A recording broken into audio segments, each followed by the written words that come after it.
Hey guys, Avery here, and today I'm going to be filming my Reading Rush TBR. Now, this is really late. The readathon actually starts tomorrow, so I am filming, editing, and uploading this today. At least that's the goal. If not, it will be up tomorrow. But I just thought I would film this. I've been planning on participating, but haven't had the chance to film this video until now. The reason why this is going to be so late is because I was waiting on this to arrive. This is the Reading Journal 2020 for the Reading Rush, and I ordered this towards the end of June, beginning of July. I want to say the end of June.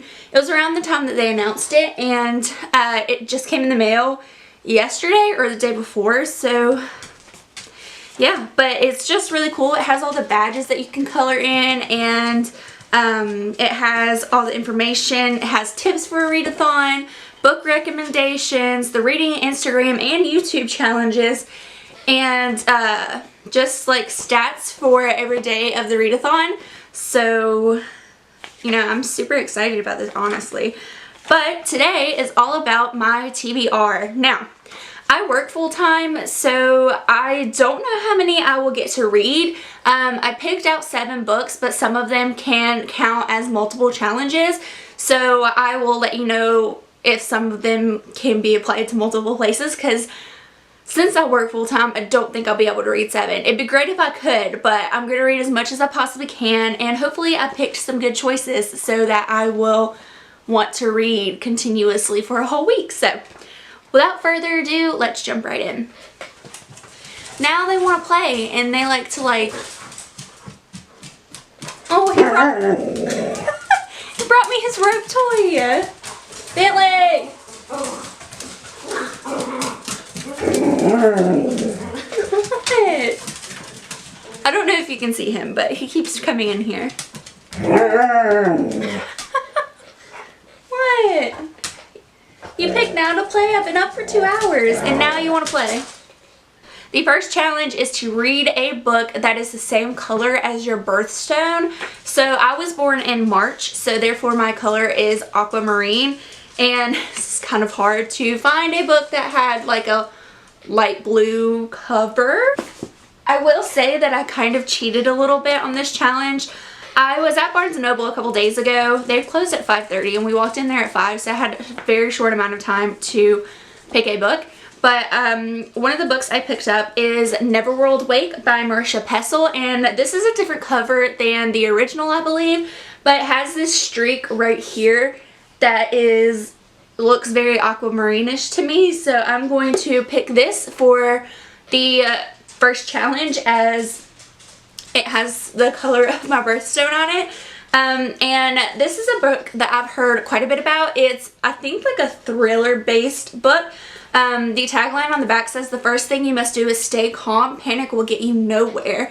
It's been 1 year since graduation, and Beatrice Hartley has mixed feelings about joining her friends at a weekend reunion. She's right to be worried. After a night out, they narrowly avoid a collision with a car on a deserted road, or so they believe. Back at the mansion where they are staying, a mysterious man knocks on the door during a raging storm. He tells them that they must make a choice. One of them will live and the rest will die, and the decision must be unanimous. So this sounds super interesting, and it's shorter. So I think that this will be a fairly quick read. It is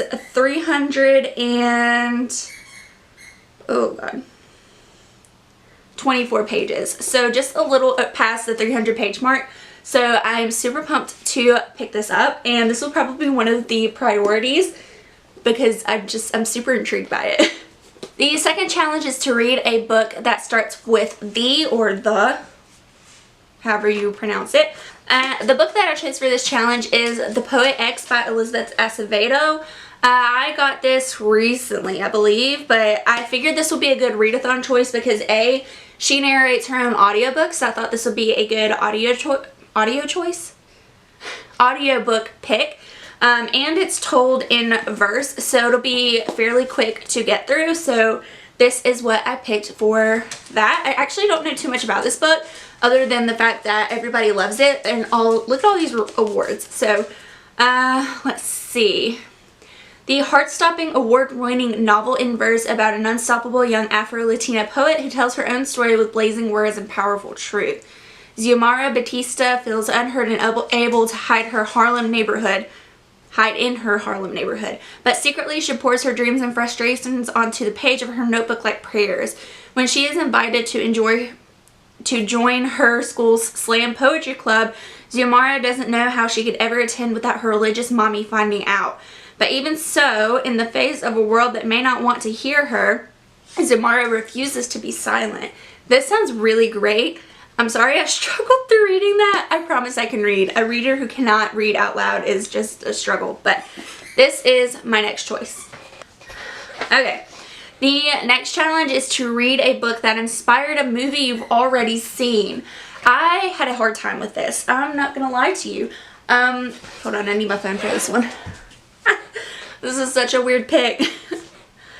Okay, so the third challenge is to read a book that inspired a movie you've already seen.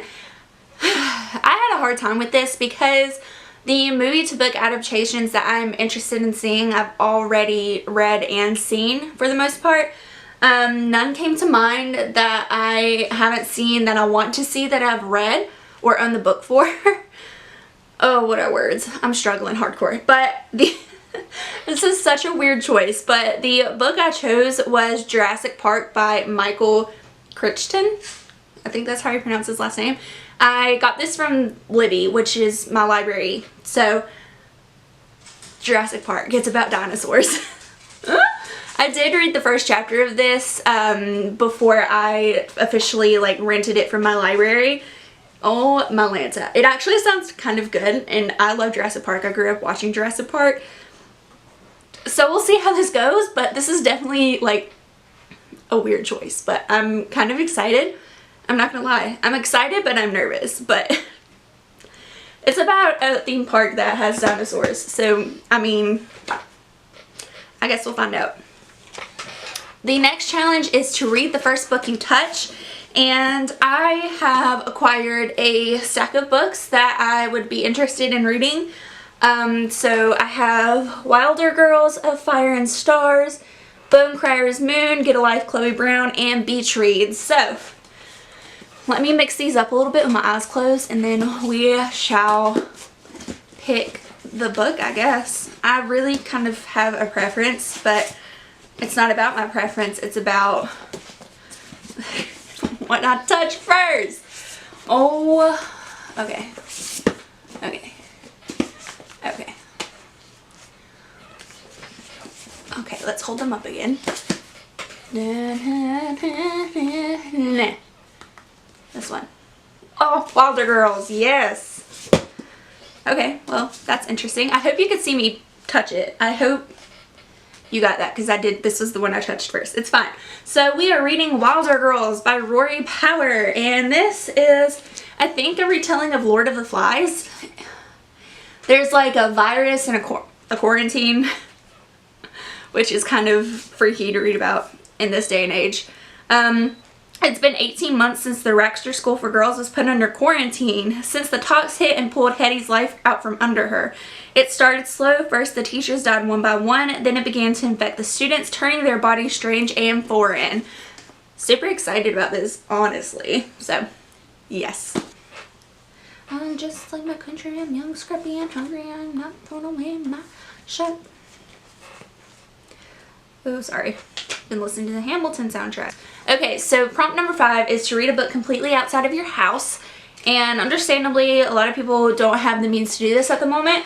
I have a backyard and a front porch. However, I live in North Carolina and it's hot.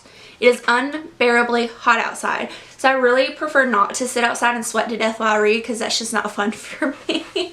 Unless there's a day where it's not in the high 90s and humid, because North Carolina. But the book that I chose to kind of cheat the challenge a little bit, which they did say you could do, is you can pick a book that takes place outside, that looks like outside on the cover. So I picked this up the other day in the Barnes & Noble, and it is The Iron King by Julie Kagawa. I think this series has been out for a while, but I think it just got a new cover.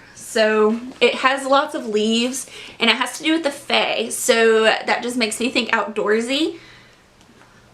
So, I mean, but my name is Megan Chase. In less than 24 hours, I'll be 16. Countless stories, songs, and poems have been written about this wonderful age, when a girl finds true love and the stars shine for her and the handsome prince carries her off into the sunset. I don't think it'll be that way for me. Something has always felt slightly off in Megan Chase's life ever since her father disappeared when she was 6. 10 years later, when her little brother also goes missing, Megan learns the truth. She is the secret daughter of a mythical fairy king and a pawn in a deadly war. Now Megan will learn just how far she'll go to save someone she loves, to stop a mysterious evil no fairy creature dare face, and to find love with a young prince who might rather see her dead than leave her touch his, or to let her touch his icy heart. So this would be a good one. Also, Wilder Girls could probably count for this challenge because of the context with the quarantine, and the cover just makes me think outside. So I don't know too much about this book. I know it's a thriller. I know it has probably a paranormal aspect or a creepy aspect. Oh wow, how vague. They believed they could control their dreams. Instead, they created a nightmare is the tagline. Committed a murder so shocking that it's attracted that strange kind of infamy that only exists on the darkest corners of the internet and has inspired more than one copycat. So basically this detective is investigating these copycat murders when things start to get a little too similar to what happened 25 years ago. And someone's following him, which reminds me of the most unsettling thing about the awful day 25 years ago. It wasn't just the murder, it was the fact that afterward Charlie Crabtree was never seen again, which Charlie Crabtree is the guy that they think killed the person in the first place. So I'm very intrigued by this. It sounds super creepy and super interesting, and I'm super excited to read this. Plus it's not super long. Yeah, 321 pages, or that's what I saw towards the end, maybe a couple more, but super excited about this. And the last challenge is to read a book that takes place on a continent that you do not live on. So I live in North Carolina, which is the United States, which is North America, and a lot of books take place in North America, as I have figured out, but I decided that I would read Dear Haiti, Love Elaine by Maritza.